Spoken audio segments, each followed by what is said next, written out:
Okay. So Mary Fons, how is London? It's great. I love living here. Jenny, you have a very, very good people. The English people are lovely, and yeah, I just love it here. And now that we're settled, more, been here a few months, I'm exploring other parts of England, and I like those parts too.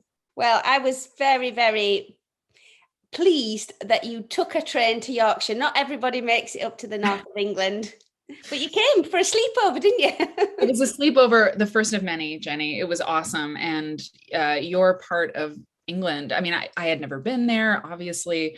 But Yorkshire, I mean, for someone who hasn't been there, could you just talk about where you grew up, where you live now? It took my breath away. It really did. But really, I grew up on the edge of the moor. So Yorkshire is varied for its landscape, but it is quite famous for the moorland. It's quite wild, beautiful scenery, lots of hills, lots of rain, lots of green grass from the rain. It's a beautiful place. People are friendly, Mhm. down to earth, and I like it for that reason as well, I think. The moors of England, like the famous moors, as in Wuthering Heights, as in the Bronte sisters, as in Jane Eyre. I mean, it's one of the most famous places in the world in terms of, literature, like the history of literature. The Bronte sisters lived in Haworth. Haworth. I don't know. When I knew you were coming up north, I was like, I think I need to start telling Mary all about the Brontes and give you a sense of that landscape and that literature because you love stories. I do. I love stories. And when you told me that the Bronte sisters made a quilt, like there's one quilt that we know of that they made together, and that it's at this museum. I mean, when you combine, literature and quilts, like I'm toast. There's no coming back. Like I want to know. I want to know everything. I want to explore it. I want to learn about it. But Jenny, we got to talking about this, and it was like when I saw the Moor and hung out with you, and when you told me about this quilt, we started scheming. It's like we should share this with everybody else, right? And so we're going to do it. We are. Yeah. And how do we do it? We should give a little history about quilts at that time. That's my favorite thing. And then we should teach, parts of this quilt because it's amazing. It's not the most perfect quilt I've ever seen, which I love, but the patchwork elements, like you're such a great teacher. You should teach some of those elements, right?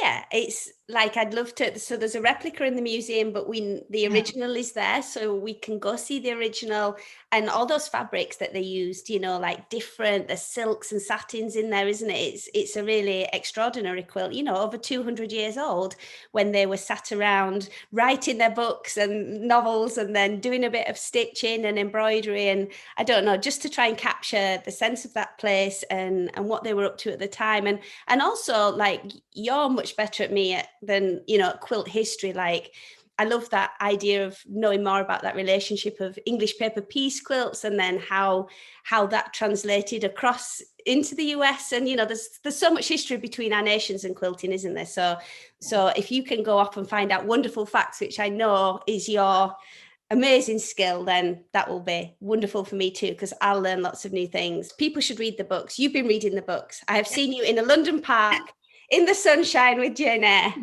It's true. It's true. I have them here because I want to brag. I had never read Jane Eyre, and I read Jane Eyre, and it's got pizza sauce and suntan oil in it. It's great. It's a record of my life here in London. And now Wuthering Heights, and I'm almost done with it. We wanted to tell people about this now. Read the books, like read the books, read Jane Eyre, read Wuthering Heights, read up on the Brontes if you want. You don't have to. There's no like homework for this, but these are really good books. Like it's a page turner. I mean, I cannot put down Wuthering Heights. I'm almost done. Heathcliff is terrible, but I won't spoil anything. Read them. And then when the workshop class stuff happens, we can you'll talk be, we can talk about the books and drink tea and yeah. cake, and yeah, there's some. I mean, I've got happy memories. My nan, who I lived with as well as my mum and dad, we used to always sit in the snowy weather in winter and watch Wuthering Heights with Laurence Olivier in, and just amazing. I can't wait to do this with you. Patchwork lessons, a little bit of history, you know, the Bronte sisters quilt. It's so different and so Quiltfolk, I think, to do Yeah, this different. on location. You know, the thing I love the magazine is that you travel to tell those stories. So we can be together in Yorkshire and we can be telling this story of the Brontes and their quilt from the place where it was stitched around the world. And that's, and like in a way, you know, lockdown and everything and COVID has made things like made people get creative, and who'd have thought it? When I came to see your lectures at QuiltCon in Nashville, who'd have thought, you know, we'd be hanging out doing things together. So it'll be fun. People have got to join us. It'll be, yeah, I can't wait. It's going to be, and I get to go back to Yorkshire and walk along the moor with you and with hopefully everybody who joins. I mean, yeah, come, we're going to show you the moor. So yeah, let's do it. See you soon. We'll keep Bye. you posted. Yeah.